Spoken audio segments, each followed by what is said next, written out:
Hoje, o tema da nossa reflexão, o tema que eu escolhi para trazer para os nossos corações e que tem falado comigo nessa série Reset, essa série que tem abordado um retorno, essa série que tem abordado uma volta, essa série que tem nos colocado diante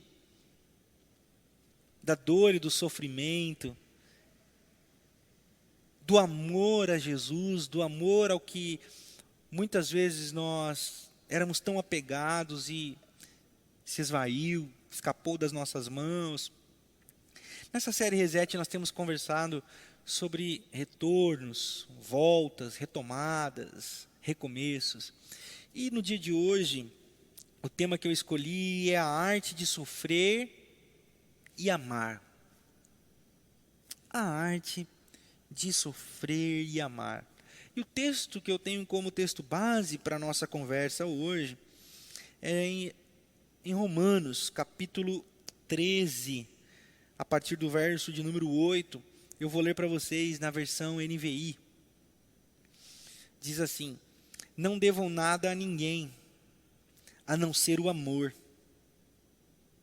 Não devam nada a ninguém, a não ser um amor de uns pelos outros, pois aquele que ama o seu próximo tem cumprido a lei. Pois estes mandamentos: não adulterarás, não matarás, não furtarás, não cobiçarás, e qualquer outro mandamento, todos se resumem neste preceito: ame o seu próximo como a si mesmo. O amor não pratica o mal contra o próximo. Portanto, o amor é o cumprimento da lei. Façam isso, compreendendo que o tempo em que vivemos, chegou a hora de vocês despertarem do sono, porque agora a nossa salvação está mais próxima do que quando cremos. A noite está quase acabando, o dia logo vem.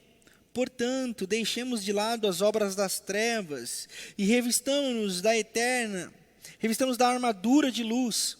Comportemo-nos com decência, como quem age à luz, não em orgias, bebedeiras, não em imoralidade sexual e depravação, não em desavença e inveja. Ao contrário, revistam-se do Senhor Jesus Cristo e não fiquem premeditando como satisfazer os desejos da carne.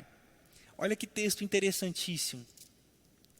E é muito interessante, principalmente pelo seu final, porque nós corremos um grande risco de pegarmos o final desse texto e desconsiderarmos todo o começo do texto em nome de uma moralidade, como se o apóstolo Paulo estivesse nos dando uma diretriz de comportamentos morais, ou chaves comportamentais, ou métricas comportamentais. Para nós entendermos o que o apóstolo Paulo está dizendo, e essa é uma compreensão que eu tenho, é entendermos que, primeiramente, ele está falando de um tempo. E qual é esse tempo? O imperador aqui é Calígula. Calígula era um devasso, um devoto de Deus Baco, daí vem a expressão bacanal. E nesses rituais de devoção a Baco aconteciam orgias, aconteciam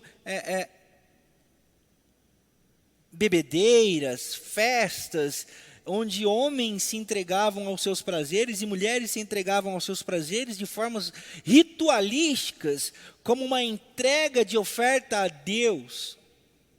É por isso que nós temos o registro do capítulo 1 desse livro, que inclusive é muito usado para julgar comportamento moral nos dias atuais, mas na realidade é uma leitura do texto, a leitura do texto coerente nos coloca diante de um contexto cultural idolátrico, cultico, daquela época em que as pessoas, para se satisfazerem nos seus desejos, se entregavam a esses rituais. Então o apóstolo Paulo está dentro desse contexto. Então ele está dizendo assim: despertem desse sono, vocês estão se perdendo aí, vocês estão se colocando diante de outras paradas, estão se esquecendo das primeiras coisas. É por isso que no capítulo 12 ele fala de amor. É por isso que no capítulo 12 ele fala sobre como nós deveríamos viver, de como nós deveríamos nos organizar. E a partir do verso 9 do capítulo 12, nós temos aí a seguinte expressão: o amor deve ser sincero, odeiem o que é mal, apeguem-se o que é bom. E aí, ele está dizendo para uma igreja que está dentro do império de Calígula. Perverso, pervertido, ignóbil. E no começo desse capítulo ele diz: sejam submissos às autoridades. Da mesma maneira, é um mesmo texto distorcido do seu contexto. Hoje em dia, as pessoas usam esse texto para dizer que nós temos que abaixar a cabeça para as nossas autoridades, sejam elas quais forem, que nós devemos apenas orar por elas. E não é isso que o apóstolo Paulo está dizendo. O que o apóstolo Paulo está dizendo aqui, inclusive de forma muito sábia, para não ser pego pelo próprio Império Romano, ele está dizendo assim: se esse governo fizer a vontade de Deus, se esse governo fizer o que Deus quer que seja feito por um governante, que é cuidar dos pobres, cuidar de quem precisa, cuidar do sofrimento das pessoas e não permitir a injustiça, sejam submissos a ele. Só que ele diz isso de que maneira? Ele diz assim, porque o governo não pode ser temido, a não ser que ele pratique o mal. O apóstolo Paulo, com uma sabedoria perspicaz do Espírito, está dizendo assim: sabe o governo que pratica o mal? Então, esse deve ser temido. E ele está dizendo para quem? Para Calígula, um perverso. Então, nós precisamos entender que o apóstolo Paulo coloca a vida cristã dentro de um serviço, dentro de uma lógica social e política, e depois nos convida novamente, a partir do verso 8, não devam nada a ninguém. E do que o apóstolo Paulo está dizendo? Será que o apóstolo Paulo está dizendo assim, não devam nada a ninguém? Então, ou seja, se um irmão me empresta 10 reais, eu não posso ficar devendo 10 reais para ele. Se o irmão me empresta 50 reais, eu não posso ficar devendo 50 reais para ele. Será que é isso que o apóstolo Paulo está dizendo? Não. O que o apóstolo Paulo está dizendo é: não devam o amor. E o que seria não dever o amor? Não dever o amor significa a capacidade que nós vamos adquirindo de não desejar o mal. Mas não apenas isso, porque não basta eu não desejar o mal. Eu preciso encontrar o outro, assim como eu preciso encontrar-me a mim mesmo. Porque o apóstolo Paulo vai dizer, sabe, essa parada da lei, aí os caras vão dizer, sim, nós sabemos. E ele diz assim, então, todos esses mandamentos da lei se resumem num apenas: amarás o Senhor teu Deus sobre todas as coisas e o próximo como a ti mesmo. Então, essa parada de encontrar-se com o próximo, de não dever o amor, não ter débitos no amor, está intrinsecamente ligado com a fala de Jesus de Nazaré. A fala de Jesus de Nazaré, lá principalmente em João capítulo 13, no verso 35. O que está escrito lá? Está escrito exatamente assim, nisto saberão que vocês são os meus discípulos. Nisto saberão que vocês são os meus seguidores. Nisso, de fato, saberão que vocês são de fato cristãos, se vocês se amarem uns aos outros. João capítulo 13, verso 35. Então o apóstolo Paulo está fazendo um construto para que, em meio ao império perverso, em meio a religiosos, porque a carta aos Romanos é muito interessante nós percebermos e sabermos que é uma carta anti-judaizante, ou neo-judaizante, ou seja, para o pessoal da lei que estavam querendo novamente escravizar, assim como em Gálatas acontecia a mesma coisa. E o apóstolo Paulo escreve assim: nós só vamos conseguir vencer essas barreiras pelo amor. Pelo amor. Sem o amor, nós não alcançaremos. Nós não alcançaremos ou nós não seremos. Porém, pessoal, quando nós dizemos, amai-vos uns aos outros, essa mensagem de amor está intrinsecamente ligada ao sofrimento. Por isso que amar é uma arte e sofrer é uma arte.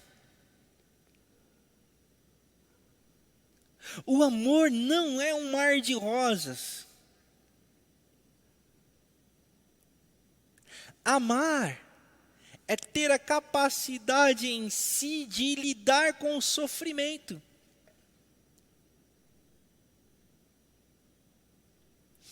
Vejam,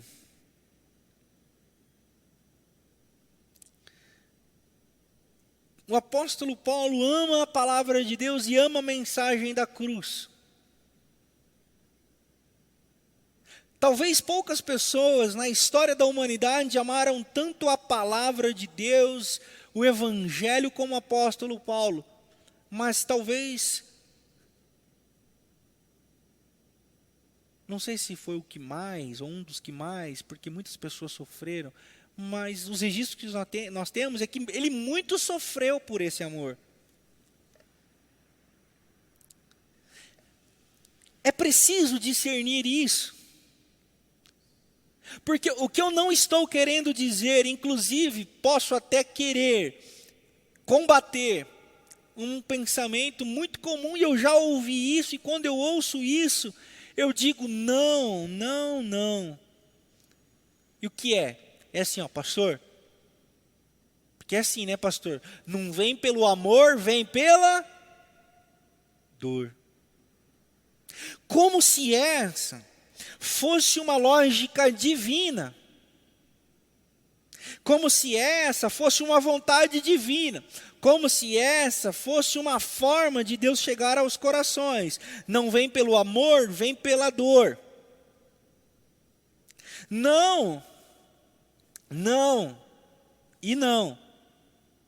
Isso não é bíblico, esse versículo não existe, essa teologia, ela é herética, essa teologia, ela é profana, e desse Deus, que mais se parece com o diabo, deveríamos ser ateus.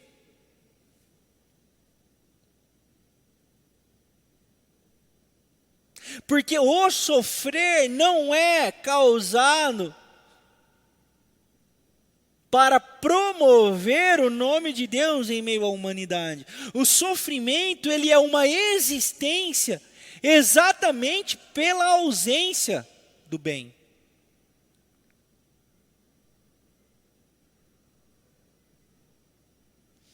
Tem um episódio que me chama muito a atenção. Essa semana eu compartilhei em alguns grupos que a gente tem virtual, que é o Grande Sertão Veredas, de Guimarães Rosa, o personagem Riobaldo. É óbvio que eu não vou explicar esse livro ele tem mais de 650 páginas, mas a tônica da mensagem é um sertanejo que conta a sua história para um senhor doutor, e essa história desse sertanejo, ela é pautada pelo sofrimento de ter perdido a mulher da sua vida, que conhecera na infância, mas conhecera ela como um menino. E passou a sua vida de infância, de adolescente, de jovem, até a vida adulta, caminhando com esse amigo se chama Diadorim. Mas no dia da morte de Diadorim, assassinada por um outro jagunço, ele descobre que ele não é ele é ela. E ele sempre sabia que era Diadorim o amor da sua vida. Mas como pode um homem amar outro homem? Mas Diadorim não era ele, Diadorim era ela. E ali ele se vê o amor da sua vida indo embora. E ele convive com essa dor. Nessa história fictícia, Guimarães Rosa nos coloca diante do quê? Do que o amor, ele é o sofrimento. O amor, ele está condicionado ao sofrimento, e só percebe o amor aquele que está disposto a sofrer, ou só sofre aquele que ama.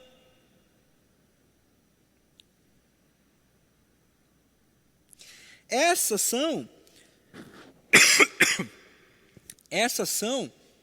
as matrizes da nossa existência. Nós sofremos por causa da nossa liberdade. Nós sofremos por conta das nossas escolhas.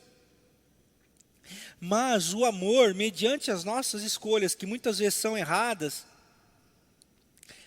assim como a de Reobaldo, de não se declarar e não buscar conhecer mais a fundo Diadorim, nos resgata o amor, nos faz saber o que é o amor. É por isso que o apóstolo Paulo escreve a carta aos Romanos, dizendo que o amor tudo suporta, o amor tudo crê, o amor é paciente, o amor é bondoso, o amor é longânimo, o amor não se ira com facilidade. Por quê? Porque o amor, ele brota da experiência do sofrimento, o amor, ele brota da experiência da angústia, o amor, ele brota da experiência da tristeza, ou a tristeza, na tristeza nós somos encontrados pela nossa humanidade, e na nossa humanidade nós somos encontrados por Deus.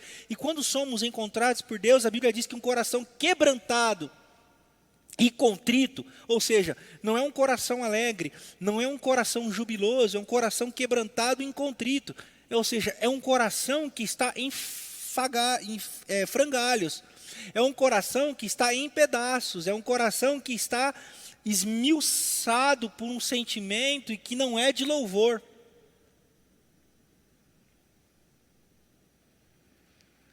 Então, a tristeza é um sentimento inerente à humanidade. Por isso que é uma arte entristecer-se. Por isso que é vão é os desejos e movimentos que tentam nos distrair na nossa tristeza.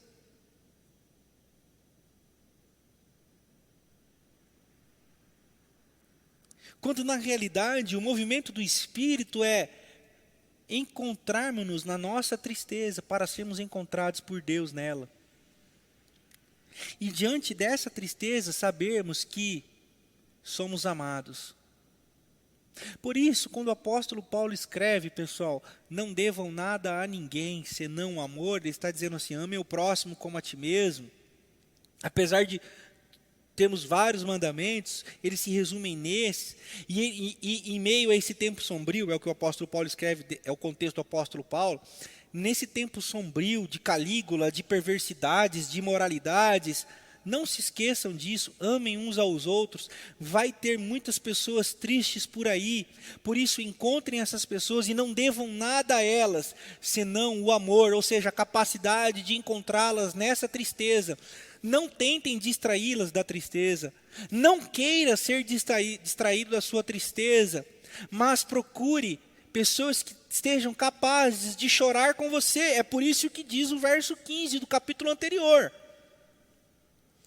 Alegrem-se com os que se alegram, mas com os que choram, chorem vocês também. É a capacidade de nos encontrarmos na alegria e na tristeza. Ou seja, a tristeza é um lugar também que nós somos encontrados. E nós estamos em tempos de lágrimas, nós estamos em tempos de muita tristeza por conta do caos, por conta de um monte de movimento na nossa sociedade, injustiças, desgovernos, falcatruas, caos. Nós estamos diante do caos, mais de 63 mil mortos no nosso país, caos, tristeza, esperança, não sei. Então a tristeza nos abate. Agora, o que nós vamos fazer? Nós vamos nos distrair? Nós vamos o que? Nos iludir? Nós vamos o que? Cantar música para ver se a gente passa essa tristeza? Não, nós precisamos ser encontrados nessa tristeza, inclusive por Jesus. E eu acho que o melhor caminho é dizer, Senhor, nós estamos tristes. E nessa tristeza nós somos encontrados pelo Senhor. Nessa tristeza nós dobramos os nossos joelhos ante o Senhor dos Senhores, o Deus dos deuses. É diante dessa tristeza humana que nós reconhecemos o amor que Ele tem por nós. Então, tristeza não é se sentir rejeitado, tristeza não é se sentir abandonado, tristeza não é se sentir sozinho. Esses são outros sentimentos. Tristeza é se sentir triste, abatido, nada mais humano. Então, não se culpe pela sua tristeza, mas eu espero que ninguém deva nada a você, senão o amor. Assim como eu espero que você não deva nada a ninguém, senão a capacidade de amar esse outro. E é nesse movimento que nós vamos nos acolhendo nas nossas tristezas. É nesse movimento que nós vamos nos acolhendo nas nossas intempéries. E é nesse movimento que nós vamos sendo salvos de um sentimento chamado desesperança, apatia. E é nesse movimento que nós vamos entendendo a arte de sofrer e a arte de amar.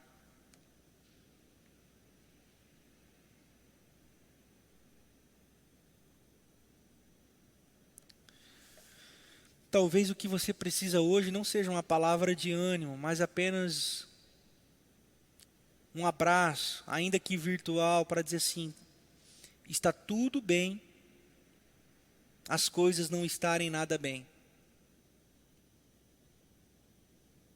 Vai passar.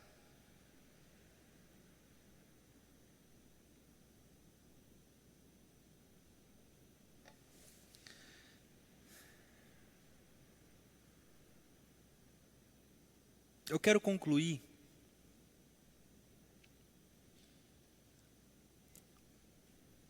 contando uma breve história.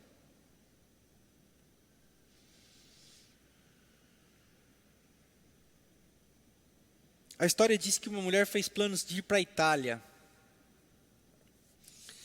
E aí ela estudou o Vaticano.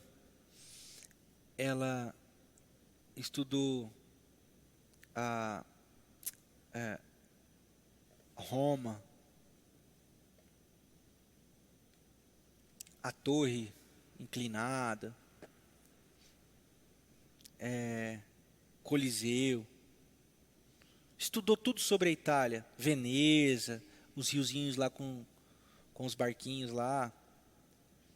Estudou tudo sobre a Itália, montou o seu roteiro turístico, entrou no avião e o comandante avisa, senhoras e senhores, estamos levantando o voo e assim que pousarmos na Holanda, informarei aos senhores as condições, o que está acontecendo e tal. Ela falou assim, mas peraí, eu vou para a Itália. Aí a aeromoça disse, você ia, agora você não vai mais, agora você vai para a Holanda. Por quê? Porque a Itália não pode, ninguém mais pode ir para a Itália, agora é só a Holanda. Ela, mas que agora? E aí logo ela aproveitou ali o avião enquanto podia e começou a pesquisar, viu que na Holanda existem as tulipas, viu que na Holanda existem os museus de Rembrandt, existem, enfim, muita beleza na Holanda, as coisas de Van Gogh, enfim. Ela teve que montar um outro bloco de passeios turísticos e perspectivas turísticas. Eu queria dizer para você que às vezes a vida faz isso com a gente.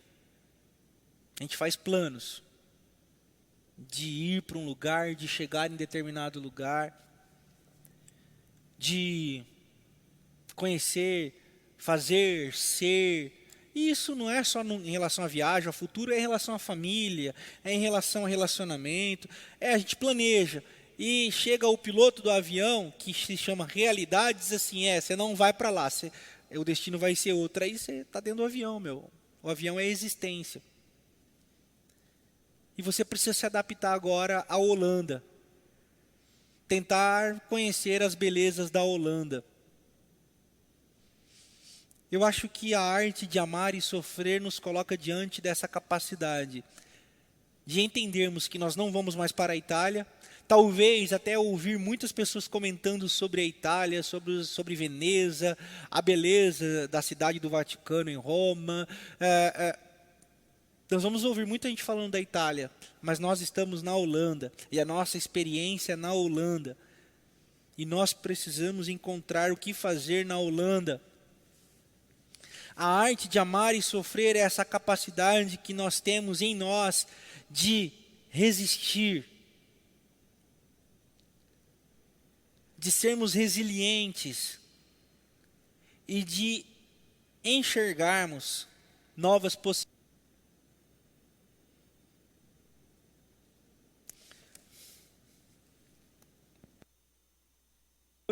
É quem nos coloca diante dessa vida que não acaba porque os nossos planos não deram certo ou porque se foram frustrados. O sofrimento é o que nos coloca diante do chão da realidade. Se furtar dele é se furtar de uma grande lição.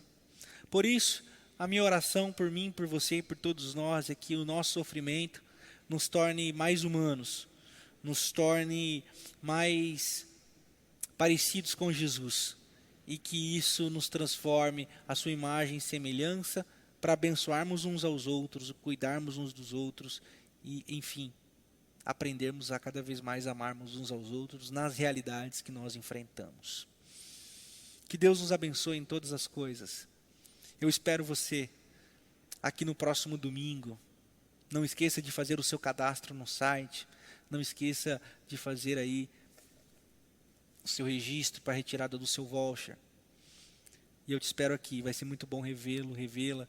E se você não puder vir, vai ser muito bom me encontrar novamente com você no próximo domingo, aqui nesse mesmo horário, nesse mesmo canal, para mais uma vez partilharmos a palavra do Senhor. Beijo no coração, que o amor de Deus, a paz do Senhor Jesus e a consolação do Santo Espírito possa estar sobre a casa de todos vocês, irmãos e irmãs que fazem parte da PIB, irmãos e irmãs que estão espalhados e que são de outras igrejas e denominações, agora e para sempre. Amém. Beijo no coração, até mais.